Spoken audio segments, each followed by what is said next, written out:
the decisions made in the executive branch, particularly as it relates to the federal budget. It's also important to remember that OMB is an office created by Congress. In 1921, the Congress passed the Budget and Accounting Act of 1921, which created the Bureau of Budget under the Department of Treasury. Later in 1939, in the Reorganization Act of 1939, the Bureau was relocated to the newly created Executive Office of the President. And in 1970, Congress approved the Bureau's renaming to the Office of Management and Budget.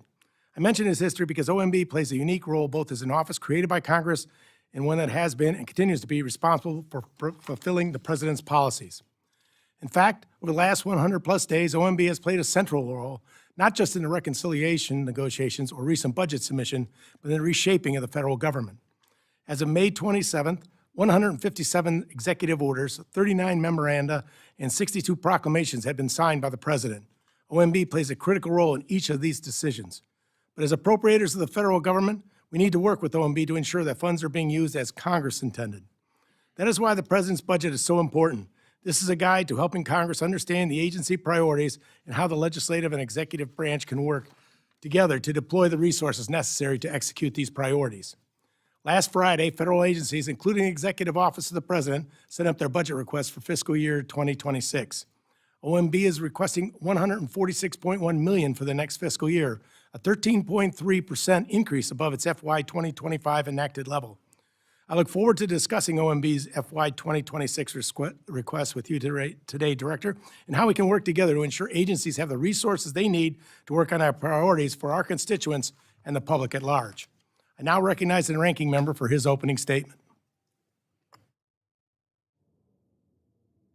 Mr. Chairman, Mr. Director, candidly, Director Vought, I think your agenda is a danger to our country, our Constitution, our people, and one that marginalizes the Congress and Article 1 to establish an imperial presidency. That's exactly the opposite of what our founders had in mind. What this administration has done under your direction mirrors what you did during Trump's first term, what you wrote in your Project 2025 chapter, and what you said in a 23 speech, 2023, to members of the MAGA right. You had it quoted to you many times. As you probably know, I represent over 70,000 federal employees. A highly offensive statement. We want the bureaucrats, which is so often used as an epithet, not a descriptor, to be traumatically affected. When they wake up in the morning, we want them to not want to go to work because they're increasingly viewed as villains. We want their funding to be shut down. Were the thousands of doctors, scientists, and cancer researchers DOJ fired from NIH villains? The more than 800 employees DOJ dismissed from NOAA, people who track hurricanes and protect Americans from storms, were they deep state agendas? What about the food inspectors, intelligence officers, national park rangers, first responders, and countless others purged by this administration? They're just patriotic Americans trying to serve their country. All received an email seeking their decision to leave the federal service, 2+ million of them. What sort of message does that send? I think of a Marylander named Caitlin, who worked at the Center for Medical and Medicaid Innovation. After spending weeks agonizing over whether DOJ would fire her, she died of suicide back in February. I think of another Marylander, Monique, who worked for the Social Security Administration. She was forced to pick up more work as many of her colleagues took the buyout or were fired by DOJ. The stress grew and grew until, sitting at her desk in February, she died of a heart attack. Her friends and family are certain it was triggered by the stress she was under at work. No business on earth could treat employees like this and expect efficiency to improve or their enterprise to succeed. There is no doubt efficiency has gone down. Backlogs have grown at the Social Security Administration, the VA, and other agencies. Federal employees now have to spend hours filling out paperwork just to order basic office supplies, something that used to take minutes. One of the first things OMB did after Trump took office was pause all federal loans and grants.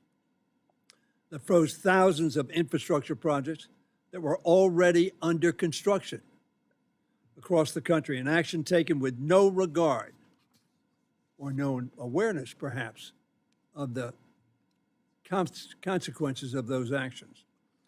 The Trump administration has traumatized Americans, not just federal employees, reduced efficiency, broken the law, and trampled on Congress's authority.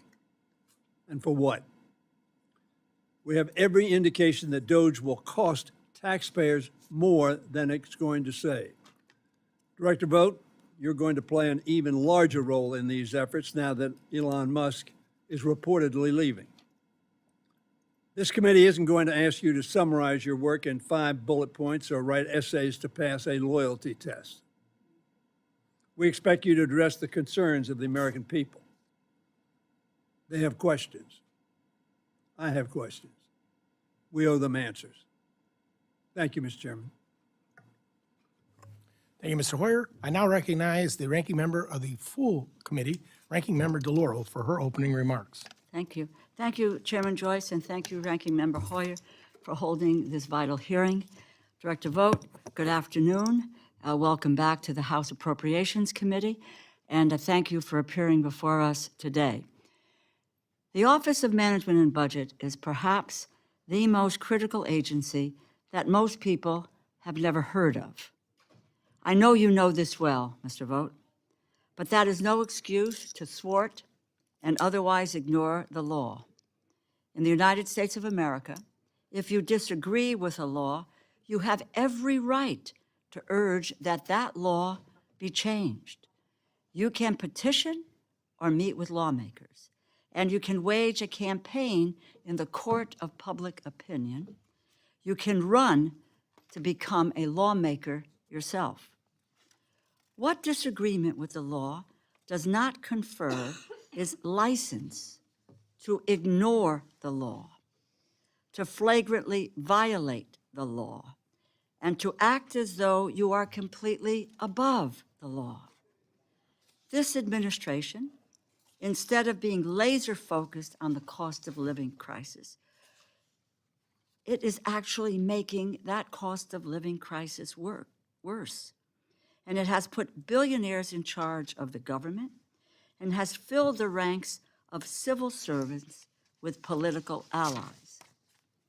For the sake of eliminating accountability and cutting taxes for billionaires, this administration is unlawfully impounding or stealing funds and dismantling agencies, depriving the American people of the programs and services which Congress has created, authorized, and appropriated funds for. You posit yourself a defender of everyday Americans and a champion for restoring an imagined version of America you consider morally and virtuously superior to the country we actually live in. I do not believe your actions, which are inflicting direct harm on the people you claim to support, is in any way reflective of righteous values or of America's constitutional tradition. You support autocracy, not restrained or limited government. You have shown nothing but utter disregard and disrespect for this committee, for Congress as a whole, and for the laws that we have enacted.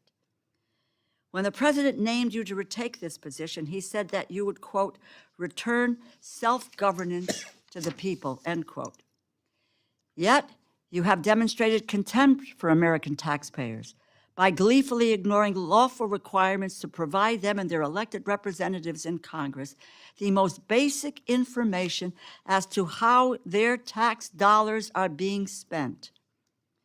During your current tenure, the president has yet to submit a full budget. When it finally arrives, you will have led the most delayed presidential transition for any OMB in history. Despite your shortcomings at ONB, you fashioned yourself the acting head of the Consumer Financial Protection Bureau. You have been very busy there, but so far your biggest achievement has been increasing at least 45 million Americans' credit card bills by hundreds of dollars annually by reinstating predatory fees.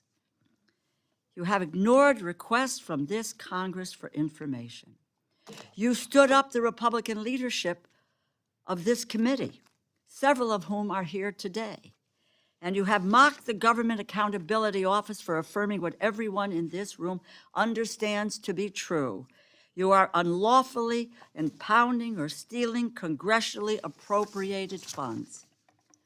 Director Vought, the Constitution confers the power of the purse, the power to make appropriations in law, to the Congress. It is right there. It's Article 1, Section 9, Clause 7. The courts have repeatedly ruled that there is no inherent authority for the president to impound funds. The late Justice Antonin Scalia, not a liberal torchbearer, proudly proclaimed, as much in reference to the Supreme Court's decision in Train versus City of New York. Justice Kavanaugh, then for the D.C. Circuit, wrote, and I quote, "Even the president does not have unilateral authority to refuse to spend." And Chief Justice Roberts, during his time at the White House counsel's office, stated, and I quote, "No area seems more clearly the province of Congress than the power of the purse." Let me just go back to our founding fathers on the Congress's power of the purse, to Alexander Hamilton. And I quote, "Where the purse is lodged in one branch and the sword in another, there can be no danger." You are not just on thin legal footing, Director Vought. You are living in a legal and historical fiction. You envision a king unbound by laws who rules by decree, who accepts lavish gifts from foreign governments, who fills public offices with ultra-wealthy and political allies, and who expels opposition and crushes dissent. This view of presidential authority could not be more un-American and more dangerous to our constitutional order. You contend that there are over 200 years of historical practice to support your position. This is a lie and fiction. I have reviewed your pseudo-history, and nearly every instance you claim supports your position of a president king, unbound by the American system of checks and balances, is either irrelevant or an exercise of discretion explicitly granted by the Congress in law. Presidential impoundment power is a myth. You do not just have to take my word for it. The Constitution, the courts, Government Accountability Office, and the American history would tell us you are breaking the law. Through the OMB funding freeze, which touched communities nationwide, you have attempted to seize control of the government and impound funds far beyond what is permitted by law. And in venues across the country, the courts have broadly, unequivocally told you, quote, "No, you do not have the authority. You cannot unfreeze unilaterally funding across the government that has been appropriated by the Congress." The courts are making clear that you grossly overstepped your authority. You have had your day in court, and the courts have rebuked you. They have said no, no, and no. None of this is surprising. Project 2025, which you co-authored, laid out your blueprint for concentrating absolute power, not just in the White House, but in your own hands. Your colleagues, secretaries, and heads of major agencies have testified before us in the last several weeks to exactly this point. Your office has promoted your own goals over and above the people President Trump has handpicked to run his administration. You have also said that you want to traumatize federal employees, civil servants, as if inflicting trauma and creating a culture of fear and doubt will somehow make this government more efficient. Mr. Vought, be honest. This is never about government efficiency. In fact, an efficient government, a government that capably serves the American people and proves good government is achievable, is what you fear the most. You want a government so broken, so dysfunctional, so starved of resources, so full of incompetent political lackeys and bereft of experts and professionals that its departments and agencies cannot feasibly achieve the goals and the missions to which they are lawfully directed. Your goal is privatization, for the biggest companies to have unchecked power, for an economy that does not work for the middle class, for working and vulnerable families. You want the American people to have no one to turn to but to the billionaires and the corporation this administration has put in charge. Waste, fraud, and abuse are not the targets of this administration. They are your primary objectives. I thank you, I thank the chair for his indulgence, and we look forward to your testimony. I yield back. Well, I thank you, Ranking Member DeLauro, yielding back the 3.5 minutes that went over, but that's. we Thank you understand. for your indulgence. Today, we welcome the testimony of the Honorable Russ Vought, Director of the Office of Management and Budget. Director Vought, without objection, your written testimony will be entered into the record. With that in mind, we'd ask you to please summarize your opening statement in 5 minutes. Thank you, Chairman Joyce, Ranking Member Hoyer, for inviting me to testify today. Over the past 4 months, the Office of Management and Budget, or OMB, has worked tirelessly to deliver on President Trump's promise of a federal government that works for the American people, not bureaucrats and the entrenched establishment. Under the previous administration, government spending aggressively turned against our citizens, who saw their tax dollars used to fund cultural Marxism, the Green New Scam, foreign projects unaligned with American interests, and even our own invasion. Every agency became a tool of the left. Under President Trump, those days are over. The President's fiscal year 26 budget, in tandem with the One Big Beautiful Bill and other tools this administration has at its disposal, will finally end the era of unchecked federal spending, stop the weaponization of government, and turbocharge economic growth. The fiscal year 26 budget puts American citizens first and shifts the destructive paradigm that ruled Washington for decades, that we could only fund national security and border security if we massively funded woke and weaponized bureaucracy coveted by the left. The President's budget reduces non-defense spending by $163 billion, 22% below current year levels and the lowest non-defense spending since 2017 if adjusted for inflation, all while we protect funding for national defense, homeland security, veterans, seniors, law enforcement, and infrastructure. Over 10 years, such restraint would generate trillions in savings necessary for delivering on the President's goal of balancing the budget. The budget also incorporates the historic increases for defense and border security that will be provided by the One Big Beautiful Bill currently making its way through Congress. In combination with base appropriations, the bill is a once-in-a-generation opportunity to revolutionize our nation's defense capabilities and protect our American sovereignty, providing the first-ever trillion-dollar defense budget and the single largest investment in border security in our nation's history. The bill also improves our fiscal trajectory by reducing mandatory spending, as confirmed today by CBO, by roughly $1.7 trillion, the largest mandatory spending reduction in history, ending waste, fraud, and abuse, and preserving critical programs. Along with the extension of President Trump's 2017 tax cuts and the new tax policies provided for additional relief to working and middle-class families and our seniors, the bill will drive massive economic growth and raise GDP, increasing wealth across the board. OMB's fiscal year 26 budget request as an agency is critical to supporting this comprehensive fiscal strategy. The full request is $155.776 for OMB. OMB, as you all know, is a personnel-intensive agency.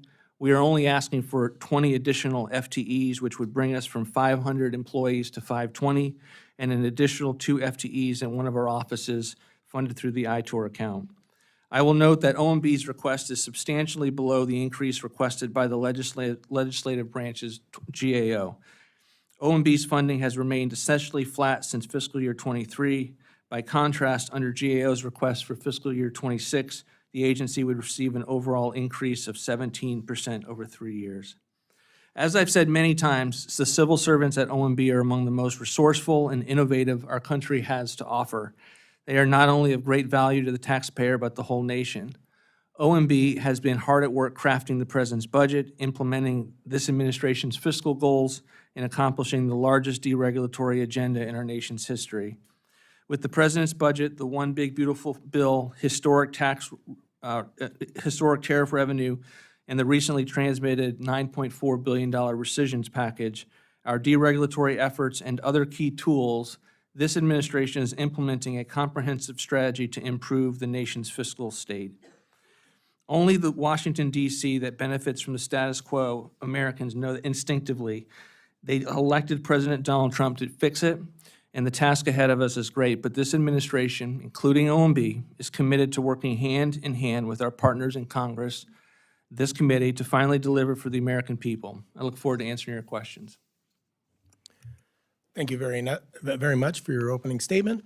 I now would recognize myself for 5 minutes, but as I asked for all, we'll try to make sure we stay on the 5-minute timeline so everyone here has an opportunity to ask their questions and get them answered. And possibility exists then to get to round 2. We'll certainly allow for at least a second round lightning of a question each. To get there, we have a hard stop of 4:10. Okay? Director Vought, in the President's fiscal year 2026 budget request, OMB is requesting what you had just said, a 13.3% or $17.1 million increase for the fiscal year 2026.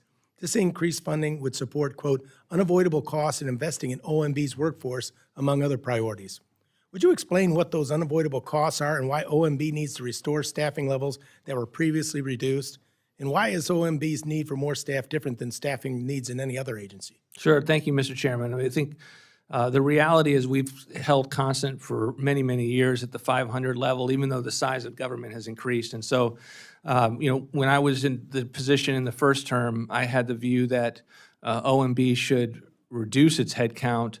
And the challenge that we found when we did that, when we pursued budgets that did not prioritize the analysis that OMB needs to do, you find yourselves in a situation where some of your key resource management offices are having to analyze programs and agencies that are growing exponentially larger. Just to give you an example, our previous resource management organization for national security had the veterans, it had all state and foreign aid, it had the entirety of the Defense Department, it had the entire intelligence community, and if you look at it compared to across the agency, you didn't have enough analysts to be able to do the job. Similarly, we're being asked to do quite amount of work with regard to the President's deregulatory initiatives, and that will continue to be a priority through OIRA. That's one of the reasons we're going to need additional FTEs when it comes to being able to staff that up, not unlike what you would see with our increases for border security or USTR with the work that the President's doing to get more rational trade deals on the books. So in terms of unavoidable costs, just because you have the same amount of staff doesn't mean that you don't have things like tech support and the work that's required to keep all of our systems up and running. And there's a lot of expenses that goes with it. But I truly believe, and I think you all believe this too because of the resources that you've given to GAO, that it's paramount to have enough analysts that can grapple with the size and scope of the federal government. And I think that pound for pound, an OMB career FTE is one of the most important from a standpoint of being able to address that need to be able to deal with our fiscal health as a country and get cost-benefit analysis and a regulatory framework that makes sense for the country. I want to focus on Executive Order number 14158, issued on January 20th, 25, is titled Establishing and Implementing the President's Department of Government Efficiency. Executive Order establishes the United States DOGE Service, or USDS, and within the reorganized USDS, a U.S. DOGE temporary organization that is authorized through the 4th of July of next year. Who is the administrator of the DOGE service, and who is the administrator of the U.S. DOGE temporary service, and who do they report to? The U.S. DOGE service was the former USDS, U.S. Digital Service, that was housed within OMB. Along with that EO, it was moved out of OMB into the Executive Office of the President as a standalone office reporting to the Chief of Staff. It's been led by Steve Davis, and we're in the midst of, with the last week or so, of establishing the leadership on an ongoing basis. But I think the vision for DOGE is, in addition to having some of the consulting work that they've done continue in the EOP, and that's one of the reasons we have a request in as part of the ITOR account, is that DOGE would go and be far more institutionalized at the actual agency. So many DOGE employees and FTEs are at the agencies working almost as in-house consultants as a part of the agency's leadership. And I think, you know, the leadership of DOGE is now much more decentralized. It's the agency heads, and it has been for some time. The president has always said from day one, agency heads are in charge of their departments, and they were benefiting from the consulting that DOGE was doing along the lines, and now that is much more pronounced. I appreciate that there are many jurisdictions involved in DOGE's work, but OMB is front and center here, including in the subsequent DOGE EOs responsible for reorganizing the federal workforce, including hiring practices, EO 14170, federal hiring, and EO 14210, the federal workforce. And so I realize that I'm about to run out of time, so you might talk about that on the second round. Chair now recognizes the ranking member Hoyer for any questions he may have. Mr. Director, OMB submits a requested budget. Congress passes the budget. Do you consider the budget that Congress passes to be a suggestion or a directive? We believe it's a proposal for Congress to consider. We propose, and you obviously take it as a policy proposal and send it through your appropriations process. Question, Director, once we pass that back to you, do you take it as a suggestion or a directive? It's a directive. We believe it's important for the congressional appropriations process to give us the levels as consistent with the power of the purse to set levels by which we can't go above. And therefore, you consider it a ceiling. We do believe it is a ceiling. So we send you a budget and say, spend $100 on X objective. You can spend anywhere between $1 and $99 or $100. Is that accurate from your perspective? No, I don't think it's accurate from a perspective. I think that it's much more similar to if you've asked us to perform a function and you've given us $100 million, and if we can perform it for $80 million, there is given the system as to whether we are required constitutionally, we don't believe that we are, to push every last dollar out the door and lead to use it or lose it situations where we are creating waste, fraud, and abuse at the agencies at the And end the of the Congress fiscal made year. provision for that. It's called a rescission. Is that accurate? There is one tool that Congress, as one of many tools that Congress has given to deal with that scenario. The other tool is the unilateral judgment of the President of the United States and/or yourself not to spend? No, I was actually referring under the ICA to normal rescissions, deferrals, pocket rescissions. There's all manner of provisions in the ICA in addition to just the agency doing the work that it does programmatically to review whether the spending that Congress has appropriated to an agency within the consistent with the law, authorizing committees is there and can be done consistent with the president's views as he was elected on behalf of the American people. Thank you. Do you believe you have traumatized the people at OMB? No, I don't. So notwithstanding that, did they also get the letter sent to 2+ million people? They did. Was a judgment made as to how many of the people at OMB were absolutely necessary to do the job you now want to expand? No, and in fact, No judgment was made on that. so as it pertains to the letter that you're referring to, it went out, I believe it went out before I was in office as the director, and I don't think we lost very few at all. And my hope was that we wouldn't lose anyone from the deferred. But you lost a substantial amount throughout the government service without any understanding of how critical their work was to the task at hand. Is that accurate? Well, again, it was based on their choice. Is that accurate? I don't think it actually is accurate because the decision was made to give the employees the chance to make that determination. I don't think it was done lightly, and I think those employees thought long and hard about whether it made I sense. agree, it wasn't done lightly. Obviously, it was considered blitzkrieg on the entire federal government. But nobody knew whether or not critically important people were going to take that or not. Isn't that accurate? Well, I think it's important to reflect that we don't ask employees to be in these positions and locked into these positions. There is no reason that they would have had to take that opportunity, and it's something that was not in any way compelled upon them. Of course, it wasn't compelled, but nor did you have, or Mr. Musk have, or his people, any knowledge of who would take it and who didn't, and therefore, it was simply across the board, which could have cost, let's say everybody said yes. Now, probably everybody wouldn't have said yes. But that would have been a cataclysmic event for the United States. Do you believe this is the way people should be treated? I think all employees, political and career, should be treated with respect and dignity, and to have that reflected through all of our employment processes. People just heard, the people who just laughed obviously don't share that view. They're all people who were removed involuntarily, one way or another. They were traumatized.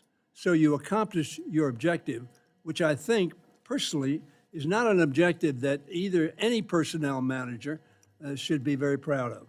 How many people on the administrative leave are being paid not to work? Congressman, I just would push back on your characterization. It's never been my desire to traumatize individuals or workers at federal agencies. Why did you say that? Because you didn't actually listen to the entirety of the context of what I said. I was referring specifically to bureaucracies that are weaponized against the American people. So do I believe that at the NIH or the OMB or VA, that across the federal government, no, that there aren't career individuals that are doing incredible work and are great public servants, but the notion that we don't have weaponized bureaucracies, and we saw this in the last administration, that are aimed at parts of our own citizenry. Let me The stop chair you. now recognizes Mr. Womack for any questions he may have. Would my friend yield for 30 seconds? I thank the gentleman. We'll have another round. You can pick up on that line of questioning then, because we all have questions to ask. And I'm going to start with this one. Director Vought, good to see you again. We worked on many occasions together. This is an appropriations hearing, and appropriations is driven by what we call top-line numbers, 302As and then 302Bs that flow down to the various subcommittees. But it begins with a budget. Where's the budget? Well, it's great to see you again. We believe you have the budget. We have a skinny budget. You have the skinny budget, the discretionary budget in full, allows you to get the appropriations process moving forward. Our approach with regard to the rest of what you would see in a full year comprehensive budget is that we've been focused on reconciliation. And so every aspect of what we've been trying to do has been to further that bill, to get it to the president's desk, and then we will come along afterwards with any supplementary information, proposals, deficit pictures. But we thought it would, at the end of the day, confuse the Congress and confuse the American people to have two sets of proposals, two sets of numbers, and that's one of the reasons that we are focusing on reconciliation. Understand the job that you've had to do, and we wanted to get you material as soon as we possibly could.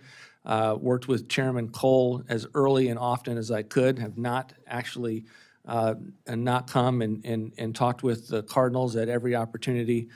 We very much want to work with this committee. So I think we all have a shared goal of putting the fiscal house of this nation in order. I certainly do, and I've been working toward that, albeit unsuccessfully, since I chaired the Joint Select Committee on Budget Process Reform, and we can come back to that if I have time.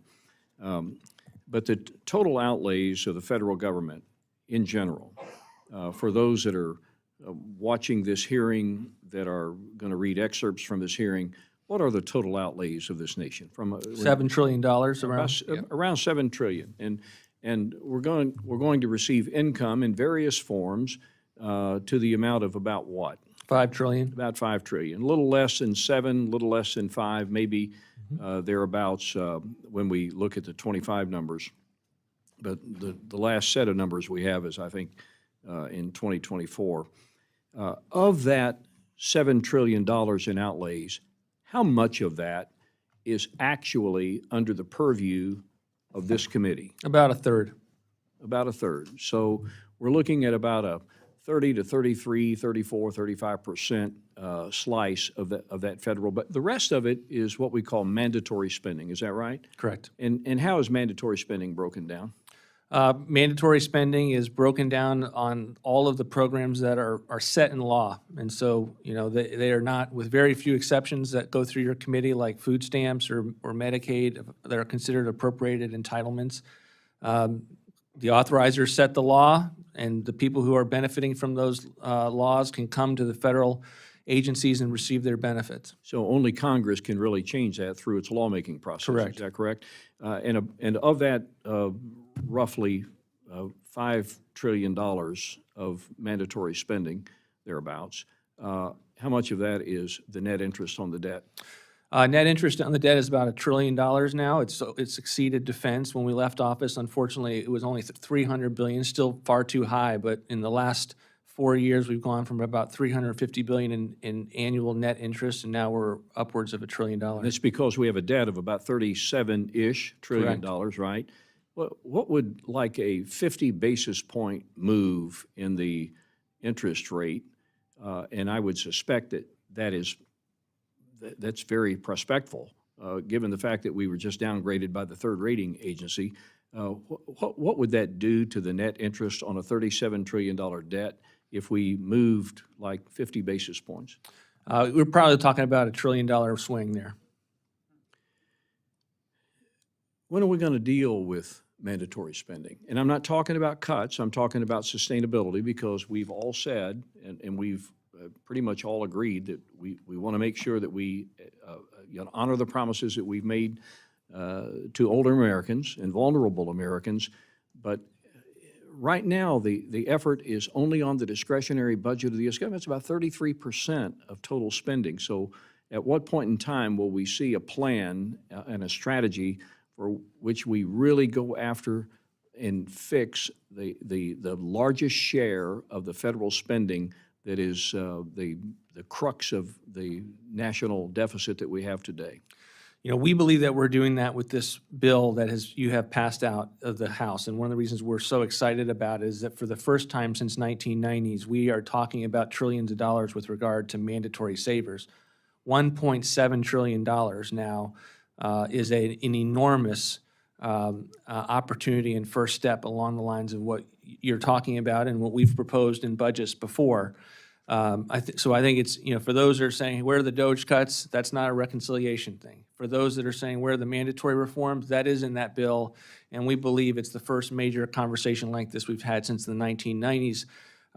We will have more proposals as we go forward. The president wants to have a balanced budget. 3 out of our 4 budgets in the first term were aimed at budget, had that as a goal, and we had large mandatory savers in those budgets that were consistent with the president's promises to protect Social Security and Medicare, and we will continue to have reforms along those lines. Thank you very much. I yield. The chair now recognizes Ms. DeLauro, ranking member of the full committee, for 5 minutes. Thank you, Mr. Chairman. Just very quickly, we really do not have a budget. What you sent covers this year. There's not no 10-year budget. There really isn't any vision for the future at all of what you've sent up. Director Vought, after an appropriation is enacted, the first thing that happens is, before an agency can deliver the promises to the American people, is OMB has to make funding available through a legally binding decision known as an apportionment. In essence, you are the first and sometimes biggest bureaucratic hurdle that stands between American taxpayers and the services, support, and protections they have promised in spending laws. And for over 100 years, apportionments were secret. Reiterate, these decisions were effectively laws that you and your also unelected predecessors made whenever you liked, without accountability or transparency. I fought on a bipartisan basis, bicameral basis, alongside members of this subcommittee for 4 years to change that. We enacted simple transparency requirements because this committee and the Congress need information to effectively legislate. Independent watchdog organizations deserve the information to help the American public understand how your decisions affect their lives. 3, most importantly, the American taxpayers are entitled to see how you, your predecessors, and every OMB director, how you are spending their money. My question is, you do not think, Director Vought, that Congress deserves to know how you carry out the laws that we enact. You do not believe that American taxpayers deserve to see how you spend their money, do you? No, I don't think that characterization is true. We do. That's one of the reasons why we come up to the Hill and testify, and we explain our decisions. We believe that apportionments are legally binding, but not final agency actions, and that it is part of a pre-decisional deliberative process on behalf of the executive branch to be able to manage agencies and the programs therein. And what we found in the last 4 years in which the law that you worked hard to put into place that we have constitutional concerns about is that it actually degraded the oversight responsibilities that OMB had, Yeah. in that we would, the people would actually change. Excuse me, Mr. Director, because my time is running out. You know, in all fairness, I had this debate and discussion. I'm not just having it with you. I had a debate and discussion on this with your predecessor and others, with the same argument and so forth. The American people, the Congress who legislate and enacts the laws, has to have the ability to understand what you're spending, how you're doing it, at what intervals, and so forth. And also, let me just say, this requirement, as I say, was debated for 4 years, including with you specifically during your prior tenure as OMB director. Your predecessor did comply with the law for over 2 years, and you followed this law for 2 months. What happened?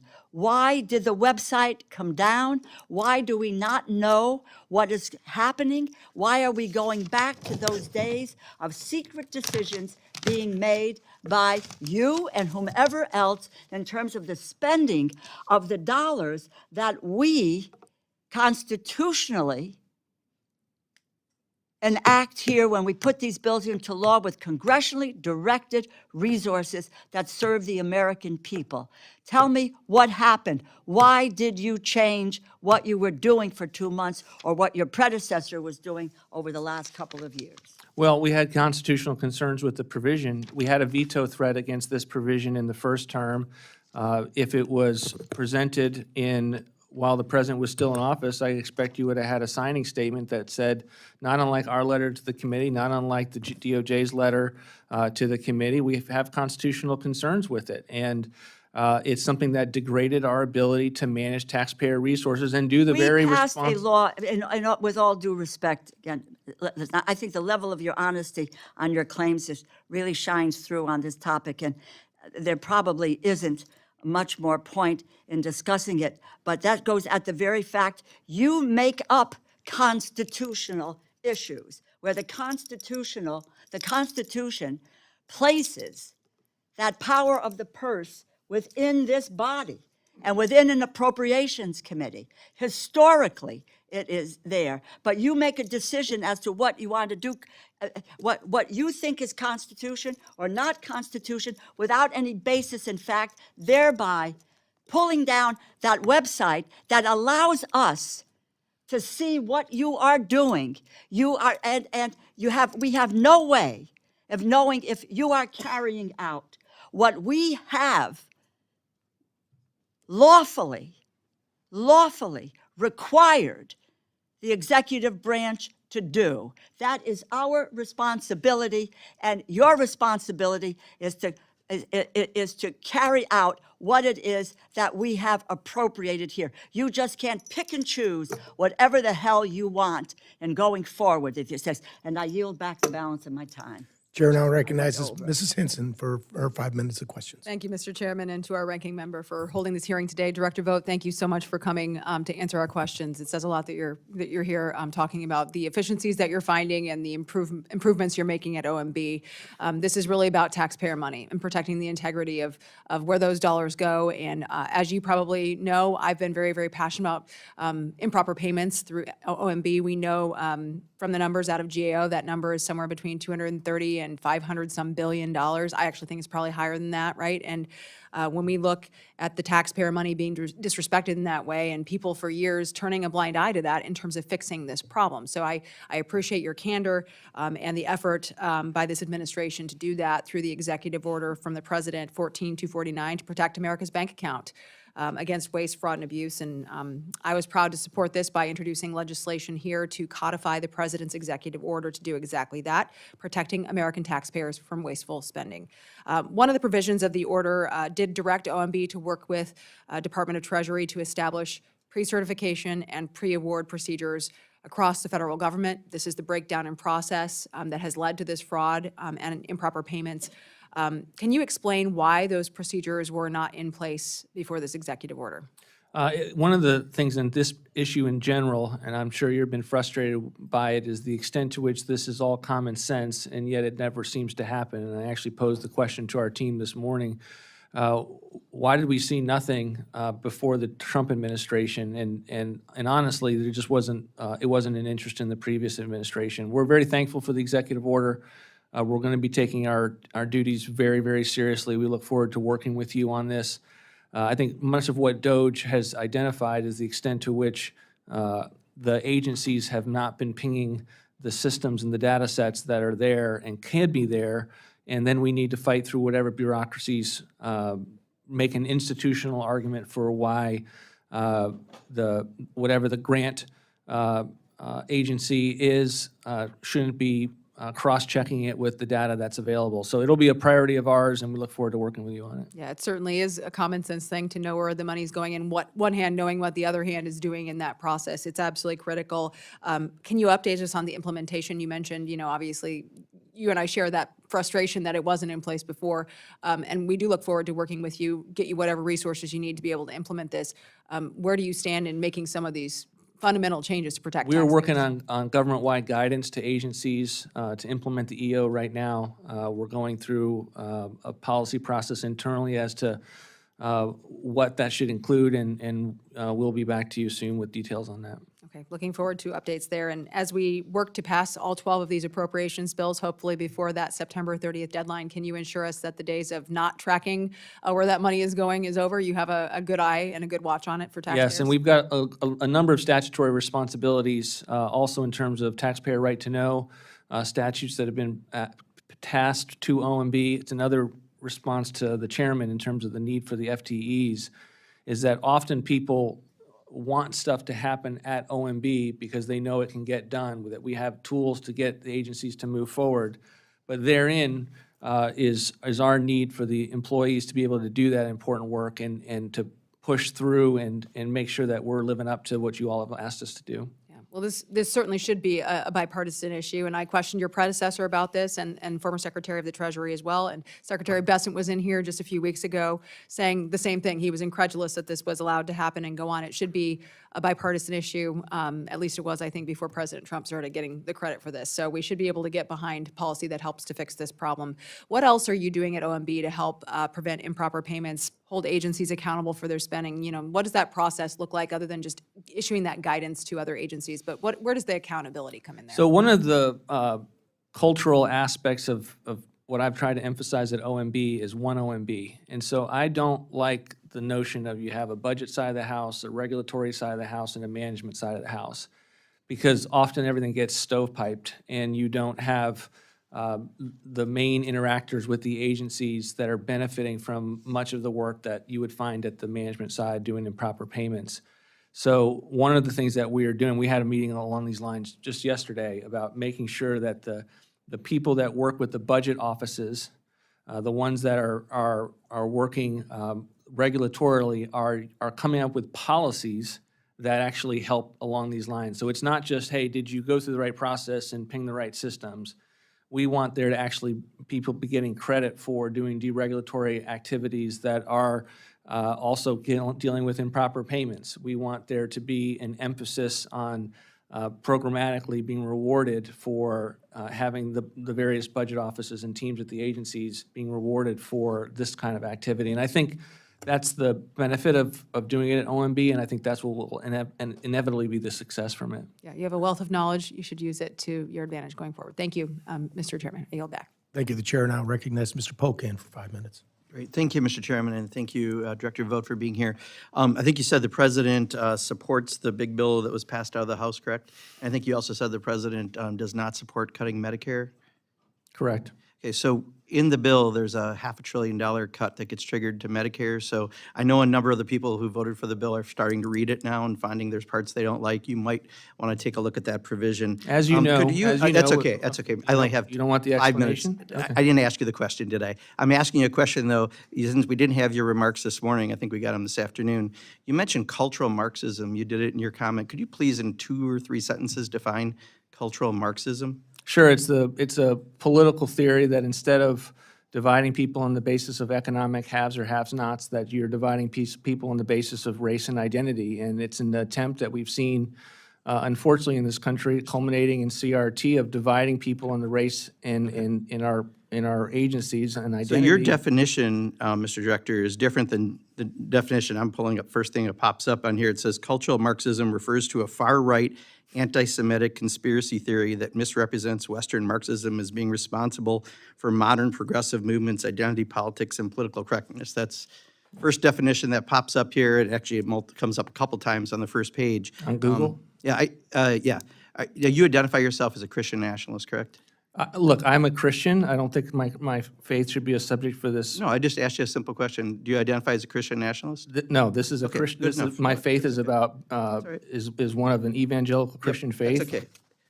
Not here to debate that. I saw But you brought somewhere it up. Christian nationalist. No, I asked you if you were a Christian nationalist. You said you weren't, correct? These are debates in the think tank world that we have Okay, about that's what all it right. means to Stop, be a please, Christian nation. Mr. It's not about what I've been Director, that's not the been question asked. I asked. I've not Okay, been so asked to talk about that. you support the efforts of DOGE. You mentioned Steve Davis, and I know we talked about trying to bring the director of DOGE in here, and that would be very helpful. Problem is, I just read he's also leaving with Elon Musk. So who's in charge of DOGE? If the guy who is taking over after Elon Musk, who just left, and he's leaving, it sounds like this is a bit of a circus. Who's in charge of DOGE? The cabinet agencies that are in charge of the DOGE consultants that work for them are fundamentally in control of DOGE. Oh, that's an answer only a mother could love. All right.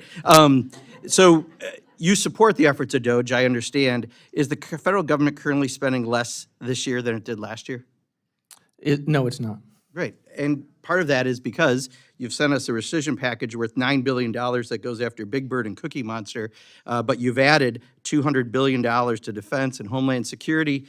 You've also, the bill that you just said the White House supports is going to add, depending who you talk to, $2.4 trillion to $5 trillion to the national debt. It's going to make somewhere between 11 and 16 million people lose their health care. I know you said on a Sunday morning show no one will lose coverage as a result of this bill. Is that still your standing? Which one of those would you like me to take?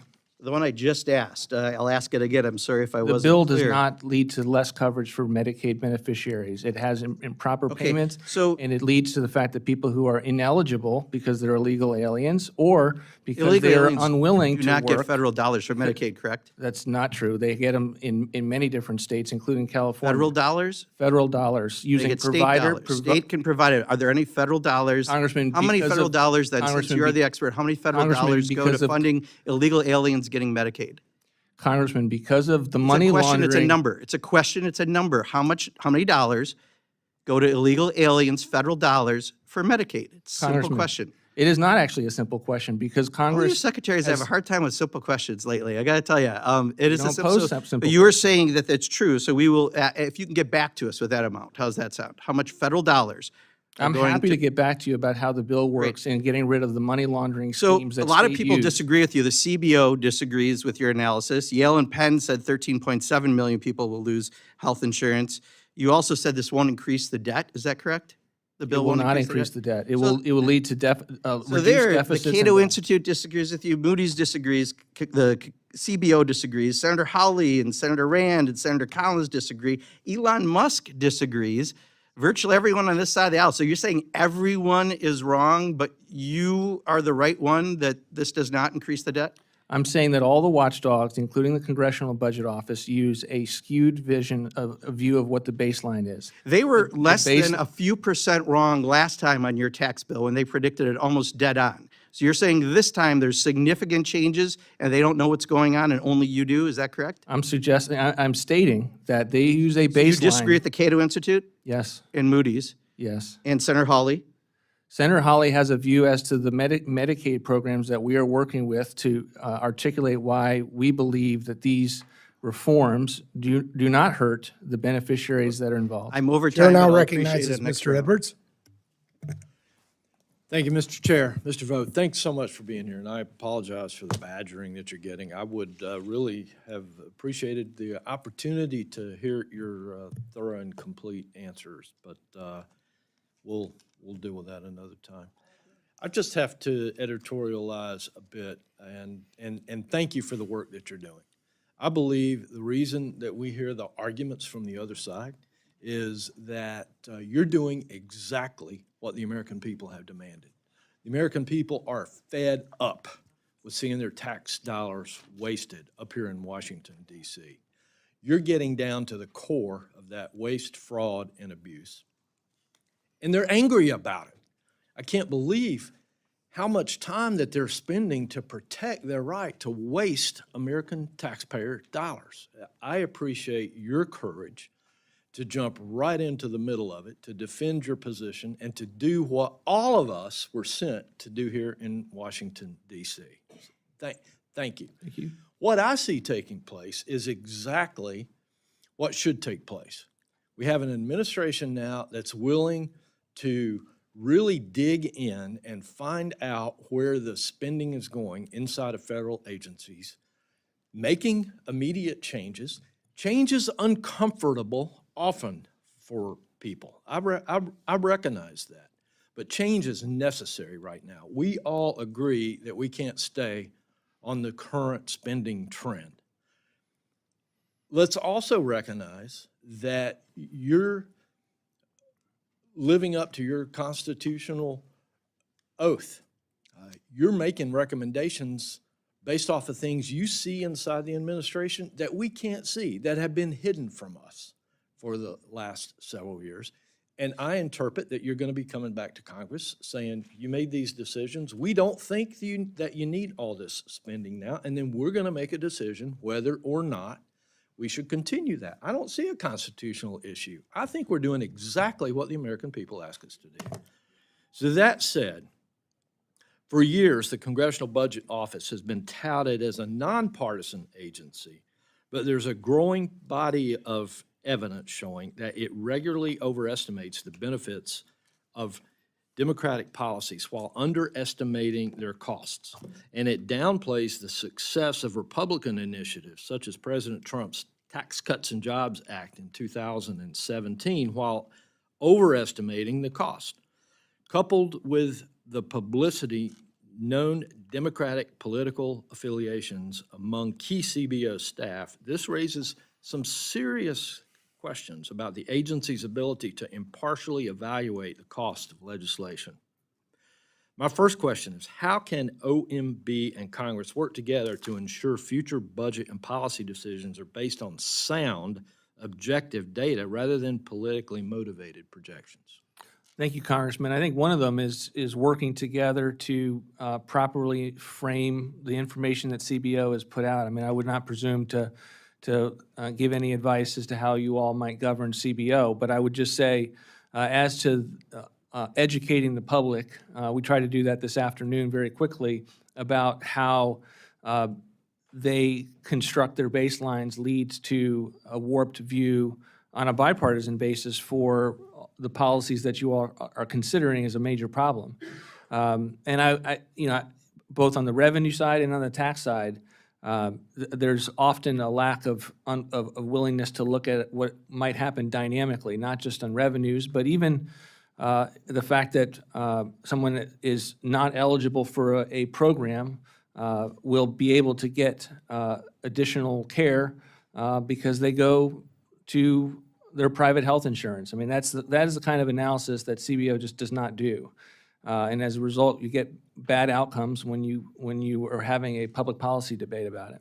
Thank you. Just a quick follow-up. Do you believe that the CBO's estimate of President Trump's One Big Beautiful Bill accurately represents the benefits that it will provide to the American people and the fiscal course correction that it will provide our nation? No, I think it's fundamentally wrong. I stated that today. It will lead to reduced deficits and debt of $1.4 trillion.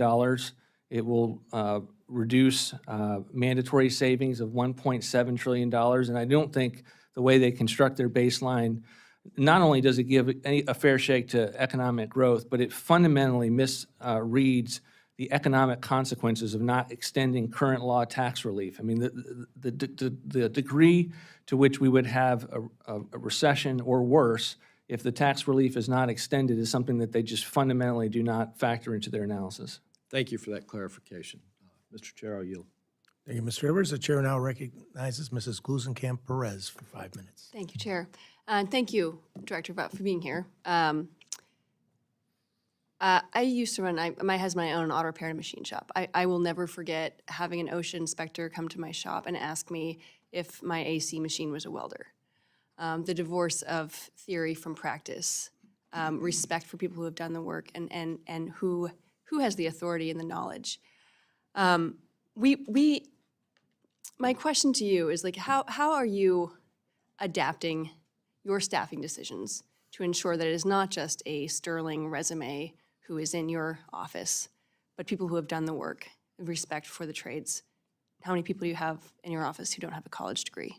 I don't know the answer to that question. I come from a family of electricians, so that is my background. I've been very enthusiastic and excited about the policy proposals we had in the first term that I'm sure are working themselves through this one as well to ensure that we're not expecting people to have college degrees and sterling resumes that might show itself. But if someone can do the job, we want them at OMB as it pertains to our agency. One kind of theoretical question I have here is that, I think Wendell Berry said that excellent workmanship, as with a braking plow, is destructive. Efficiency itself, it's not useful. It is efficiency towards what? It's about effectiveness. It's about a question of like, what are we trying to do here? What is the purpose of this bill? My question to you is like, all of this claims of pursuing efficiency, but the question is effectiveness. Like that is the true goal of how are you implementing what my community needs in these systems. And a lot of that, in my view, comes down to the question of procedural burden on civil servants. So if you're successful in your pursuits, we will soon have a much smaller field of civil servants. Who is going to reduce the procedural burden on those civil servants to pursue effectiveness? Well, I think, government efficiency is not meant to sum the totality of what you want from a federal government. I think it's meant to articulate an imbalance that we've seen in recent years and to correct for that imbalance. And so that's the partnership with whatever department or agency you're dealing with is they have been given responsibilities by Congress to go and perform functions on behalf of the American people.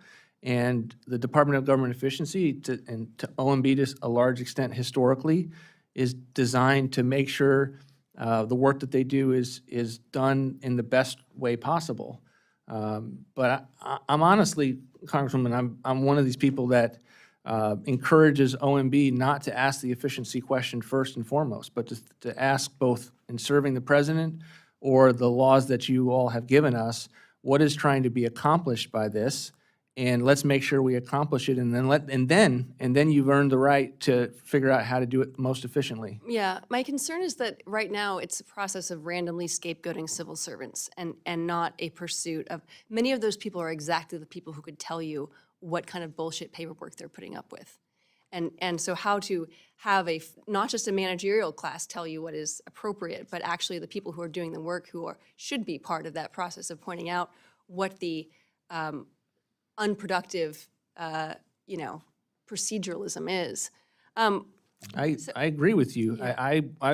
I want to know what career staff thinks. It's a hallmark of my time at OMB.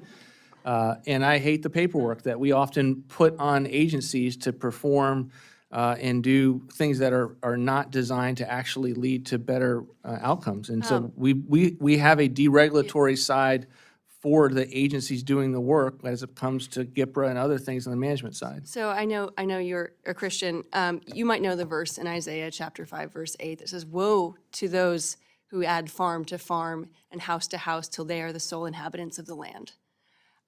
This is, I think, I hope a sentiment that we share, but the presidential budget calls for a 10% reduction in the Federal Trade Commission's competition budget and a static budget for the Department of Justice Antitrust Division. and reduction in the size of the workforce. So how will reducing the budget and staff of the antitrust agencies bring down the cost of living and ensure that small businesses like mine can compete on a fair, level playing field without a regulatory mode or antitrust forces holding us down? Look, we think it's a priority. We have given the Department of Justice and the FTC the resources that they've asked for, and we don't necessarily value everything by the dollar amount that is given, but we do think it's important, and it's something that our leadership there will continue to pursue. Thank you. Yield back. Thank you. Chair now recognizes Mr. Alford for his 5 minutes of questions. Well, thank you, Chair Joyce and Ranking Member Hoyer, and Mr. Lauro, thank you for being here today. Director Vought, thank you most of all. I appreciate the work you're doing to try to right the ship in America, and we're about to hit a reef if we don't do something with our spending. I do want to follow up on my colleague, Mr. Womack's questioning about the full budget. So you were saying we are not going to receive the full budget until after the reconciliation package is done, which at the earliest would be July 4th. Is that correct? Correct. We will be forthcoming with additional information to fill out the deficit picture and all of the additional information at that time. Well, I'm new to this. I'm new on appropriations. I'm just kind of learning this process, but this really puts us up against the wall. I mean, we're having our Milcon VA markup tomorrow without a full budget. We've got to get all 12 of these out of committee, and we've got to get these passed on the House floor. We've got to get a lot done before our August in-district work period. We don't need another CR, and we don't need a government shutdown. That will not be good for the president. It will not be good for Congress. It will not be good for America. So Let me clarify, Congressman. Yes. You have everything you need for all of your markups. You do not just have high-level discretionary proposals that we were forthcoming with nearly a month ago. You have the full budget as it pertains to the appropriations process, and you have all of the information that is needed to be able to write those bills, and particularly in the VA context where you're dealing with advanced appropriations. Right. You have that material, congressional budget justifications, and the appendix went up last week and are continuing to flow. Where there's only some work that remains is on the defense side, and we are pushing DOD as fast as we can to get their remaining information up to the Hill. thank you for your support of the One Big Beautiful Bill. Of course, we too appreciate that. You've said that, talking to critics, they've been relying on faulty CBO numbers for their criticism of the bill. Example, in 2017, the CBO was off with its projections of the TCJA by $1 trillion. What are the flaws in CBO scoring? Well, other than the baselines that they use, which don't reflect or aren't comparable with how they treat spending. So CBO assumes that spending will continue. All of your appropriations bills are assumed, not on an annual basis, which of course they are passed on, but they are assumed to continue with inflation over the life of the 10-year window. That's not the case with tax revenue. For the way that the law was written and the way that CBO operates is that they judge an expiration date to be something that causes it to look like a new cost to taxpayers. That's one, and then of course they've had just historically undynamic assumptions with regard to tax policy and other policy moves therein. I want to talk a little bit about the rescission package that you sent over, $9.4 billion package. Secretary Rubio was sitting in that seat 2 weeks ago before NSRP subcommittee. There have been 5,341 USAID awards that have been terminated, unobligated savings of $27.7 billion, yet your rescission package only includes $9.3 billion, I believe, for state and foreign aid. Is that correct? It's correct, yeah. Are we going to see further rescission packages that will claw back this money? Perhaps. We are very anxious to see the reception from a vote standpoint in the House and the Senate. We've had tremendous interactions with your committee, sitting down with the chairman, the subcommittee chairman, to make sure that the package, one of the reasons why it took a little bit, it was constructed a long time ago, was we were having the conversations with this committee to make it so that it can be passed next week. Okay. If that goes well, I'm less concerned about the House as I am in the Senate, and it's very important for it to pass. If it does, it'll be worth the effort, and we'll send up additional packages. Last question. Part of the rescission package, the Global Health Program for $400 million, it says this proposal would eliminate only those programs that neither provide life-saving treatment nor support American interests. Does this include PEPFAR, any money that's funding PEPFAR whatsoever? It does. It has a cut to PEPFAR, but not to life-saving treatment. Let me just walk you What through about some of the- prevention, sir? So the challenge we have in PEPFAR is that PEPFAR has been perceived as only life-saving treatment. But if you look, you've got $2.5 million for teaching young children how to make environmentally friendly reproductive health decisions. You have nearly $1 million for services for transgender people, sex workers, and their client and sexual networks in Nepal. You have $5.1 million to strengthen the resilience of lesbian, gay, bisexual, transgender, intersex, and queer global movements. So even in an area like PEPFAR, and I did see some of the reaction from the Senate as to us including PEPFAR, we believe that it needs to be on the table. We can find waste, fraud, and abuse there that the American people would not support, and it's one of the reasons why it's in the package, but it will not lead to life-saving treatment being denied. That has been a hallmark of all of President Trump's budgetary policies with regard to PEPFAR, is if you are receiving care, you will continue to receive that care. I'm out of time. Thank you. I yield back. Thank you. Chair now recognizes Mr. Ivy for his 5 minutes. Thank you, Mr. Chairman. Good afternoon. I was shocked when I heard you say that all government employees should be treated with respect, because that is absolutely not what I saw on the ground level. I mean, I saw people crying when they were coming out of USAID. I think they'd been given 15-minute intervals to retrieve their belongings. I talked to people who were probationary employees who'd been given these mass emails that they're going to be terminated. They'd quit jobs and moved from other places, sold their houses to come do this work in reasonable reliance on often for the government to work for the federal government and desire to serve their country. And they were unceremoniously pushed out the door. And when you said, I know you want to know what career staff thinks, that was a shocker to me too, because many of these people, when they were being forced out, were trying to call and find out what their status was, whether they were going to be able to come back to work or not, when they would be terminated, all of those things. And that still goes on. And they don't get the answers from you all. So, I appreciate your view of what's going on, but you got to know that it's entirely different from the standpoint of the people who are going through this. And I just want to focus on 3 quick areas where there's a potential impact. I mean, one thing you said that was interesting to me, you're going to ask for additional 20 positions, if I heard you correct, Yes, at OMB. It's a little ironic because you're slashing positions across the government and funding. But we had the FBI director testify here a few weeks ago, and he came in and said he has 1,100 vacancies, I think it is, and he needs 1,300 additional. I think we can all agree that the importance of public safety, and someone just mentioned fraud, nobody ferrets it out better than the FBI. Yet, the day after he testified here, he testified in the Senate and said, I don't need those positions after all. And then just one quick point on the fraud piece. I saw an FBI agent who runs the fraud division testify that between $500 and $700 million every year is stolen from the United States by our overseas adversaries, and that they needed additional resources to track that down. But apparently you guys aren't going to give that to them. With respect to national security, and the science piece of this too, the trauma quote's been read to you, and I heard your comment, it's taken out of context, and I listened to that speech. I don't agree. I think it was consistent with what you were saying that day, but let's just assume for the moment that what you're saying there is really true.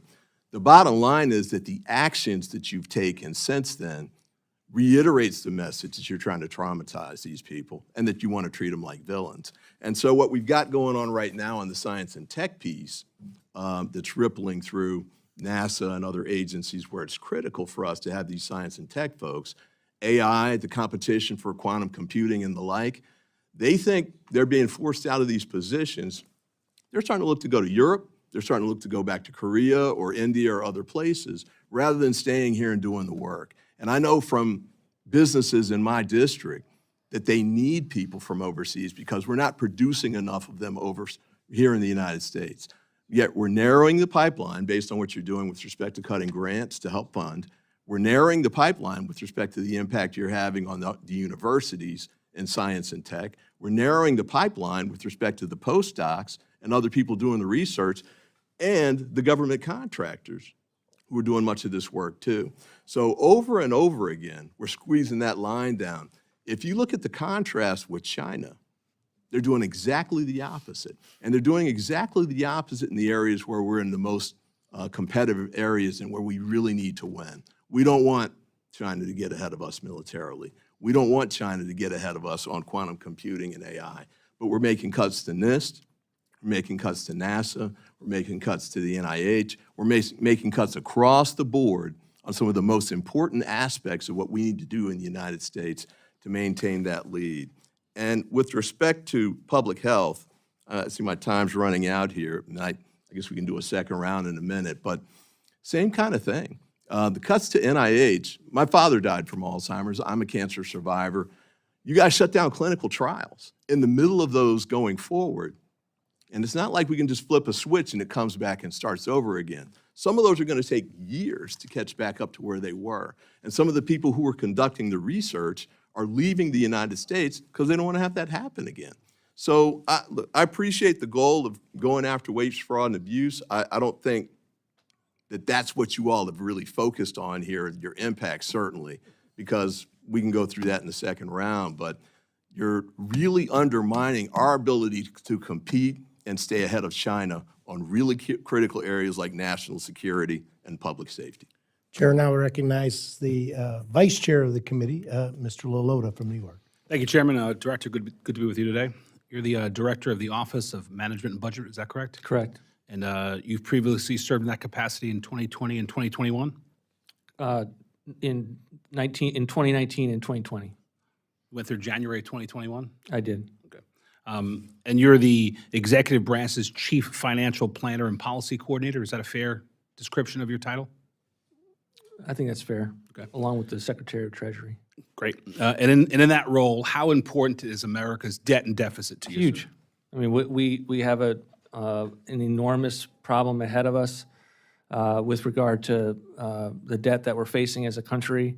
It's hanging over us. It's causing massive interest costs each and every year to keep growing, and the impact that it can suddenly cause much worse situation than we've seen thus far is still always out there as a possibility. It's one of the reasons we have to pass this bill to be able to begin to get a handle on the spending that has been on autopilot that We're gonna get into that, sir. members have been calling attention About to. 37 trillion, is that about right? Yes. And the deficit is about what? $2 trillion and somewhere between 1.5 and $2 trillion. And the debt to GDP ratio, pretty bad, right? Yep, Worse since World War II? yep. And what if we do nothing? What if Congress sits on its hands, the executive branch does nothing? What if we just do the status quo? What happens with respect to interest rates, opportunity, buying power of the dollar, opportunity for future generations? What happens to all that if we do nothing? It will all get worse, and we will continue to have issues with credit agencies. And one of the reasons why Moody's was late to the party, but the original credit ratings were drawing attention to the futility that this town had with the inability to ever pass anything of substance. And I think that has what has changed with the bill that you all are considering right now through Congress. And I agree with you. Reconciliation is a start of something that we have to do to put our country on a better track, to give more opportunity to the future generations. I want to switch gears just a little bit, but get back to that point in a moment. In your experience, scores, predictions by the CBO, JCT, how have they been, sir? Not accurate. Thinking back to the first Trump administration and President Trump's 2017 Tax Cuts and Jobs Act, how would you rate the estimates by the CBO and JCT? They did not do a good job of rating it accurately, and you know they didn't think we'd ever get to 3% growth. We did. They were off in their revenue assumptions, but ultimately that's par for the course. I mean, they don't think through dynamic assumptions with regard to their revenue policies. And about how much in revenue were they off by? Do you remember? I don't have it at my fingertips. I think 1.5 trillion? That's about right. Only 1.5 trillion. Are you familiar with CBO's work when they scored the American Rescue Plan? I am, but happy to be informed more on it. Accurate or not accurate? If you've got a question there, I'm happy to answer, but off the Sure. top of my head. I'll lead you a little bit with this question. They projected inflation to be around 3.3% in 2021 and 2.5 in 2022 and 2.3 in 2024. Take a guess. Was it higher or lower than the projections, the inflation? I'm sure that it served the administration's policy objectives. Yeah, 4.78% and 4.1% respectively, way off, but yes, favorable to that administration. And now, fast forward, we have this one big, beautiful bill before us that the House Republicans we passed last week, and we've received some new scores over the last day or so. And are you familiar with the CBO score on the growth rate they project in the one big, beautiful bill? It's about 2%. Yeah, 1.8. Do you believe that it is an accurate enough growth rate, given some of the historical context between TCJA1? Much of the same policies in TCJA1 led to 2%, 3%, and 4% growth, and yet they're scoring in this 1.8. No, I don't think they're accurate. I don't think it's reflective of the growth. I think it's much more likely, and we'll get to our economic assumptions when we come later with more details from our fuller budget. But the budget resolution that you all passed, $2.5 trillion, I think the number there was 2.7, is much more accurate in terms of a number that should flow from the policies in the bill. Great. I would agree. 2.6% is, I think, what the House Budget Committee put forth. I think that's a better estimate. Would you agree that assuming only the 1.8% CBO number both underestimates the positive impact of the legislation and simultaneously overestimates the negative impacts like deficit projections? Yes, but I would go further. I think the challenge with the CBO score is the way they construct the baseline is they are asking policymakers who care about the debt and deficits to almost take the position that you shouldn't extend the tax relief. And then they don't model the extent to which that would implode the economy. Yeah. Like, there's dynamics, assumptions with regard to tax policies and economic growth, and then there should also be an area where they model the economic impacts of their own baseline policies. The chair now recognizes Mr. Bishop for any questions he may have. Thank you, Mr. Chairman. Welcome, Director Vought. Branding is very important in the characterization of the reconciliation bill, and there are many who are calling it one thing, but there are many others who are characterizing it as the big, ugly bill. I want to talk to you about your proposals relating to USDA research. You eliminate the Hatch Act formula grants, which go to the 1862 land-grant institutions. There's a 44% cut to Evans Allen research grants for the 1890 land-grant institutions and a 14% cut to the 1890 extension services. The Smith-Lever Cooperative Extension Program is cut by 46%.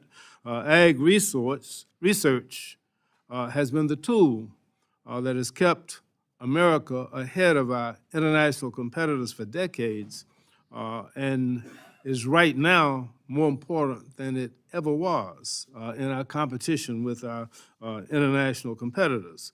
We're falling behind other nations on ag research, so I strongly believe that research should be the last place that we should be looking at cutting. How do you justify these cuts, other than as part of your overall budget numbers quest, if America is going to continue to be able to produce the highest quality, the safest, the most abundant, the most economic food and fiber anywhere in the world?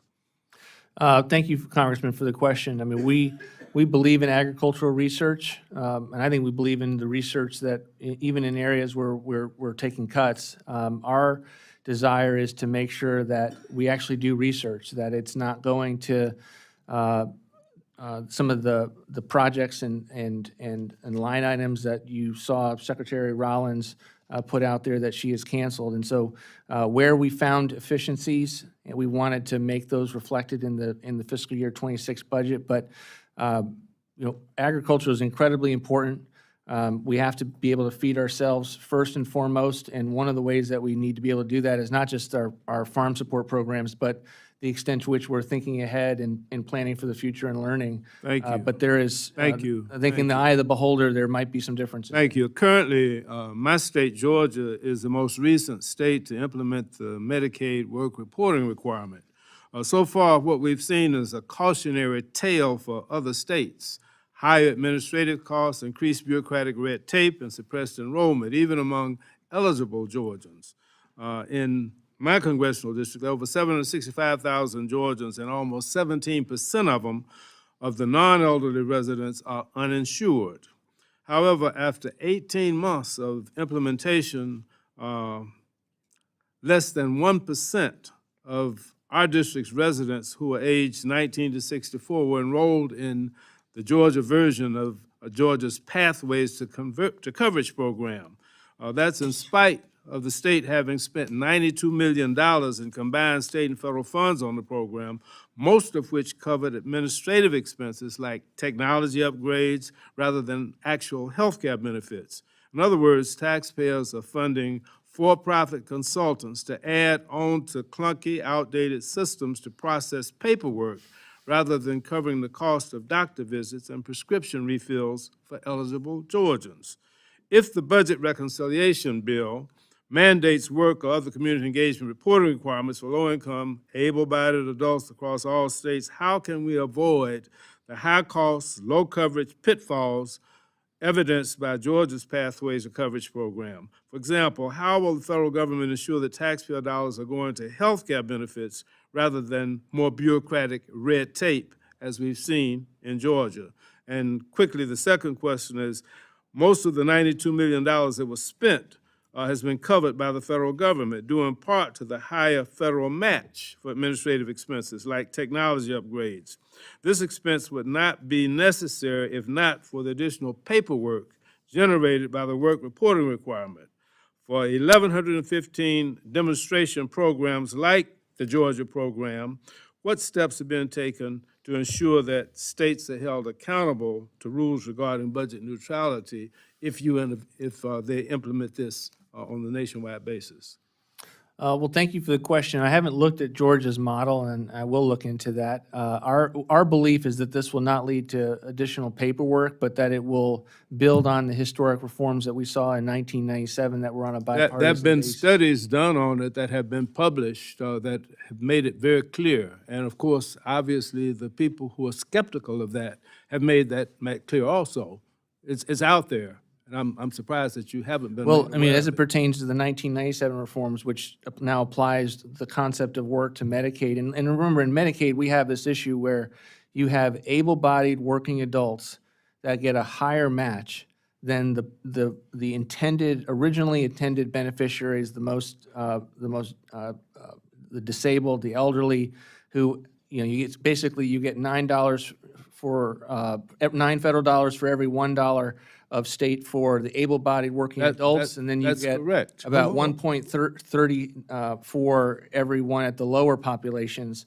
And that's something that's off, because what you have is states chasing the higher dollar. So with this work requirement, we'll make sure that we have It means that more important money will have reform. to go for the states setting up the mechanism in order to calculate that. It's more red tape, more paperwork, less than services and care for the people who need it. We can Thank you. disagree And on that. the chair will now recognize Mr. Cloud for his 5 minutes. Thank you, Chair, and thank you, Director Vought, for being here. As an American, before being here as a member of Congress, I just want to say thank you for finding efforts to find savings. I know what motivates me and a lot of people in our service here is the really demand that should be upon us to leave a better country than we find it. And so we find ourselves headed to $36 trillion in debt, as you just talked about. We're looking at what's going on in the bond markets. They're really concerned about our debt load. Talked about World War II debt loads during peacetime being a very big concern. Certainly, mandatory spending is a big part of that. But then we also, have understood that as government grows, freedom contracts. And so there's a need as well to make sure that we're turning a good return on investment when it comes to our discretionary funding as well. Could you speak to what we can do to find savings with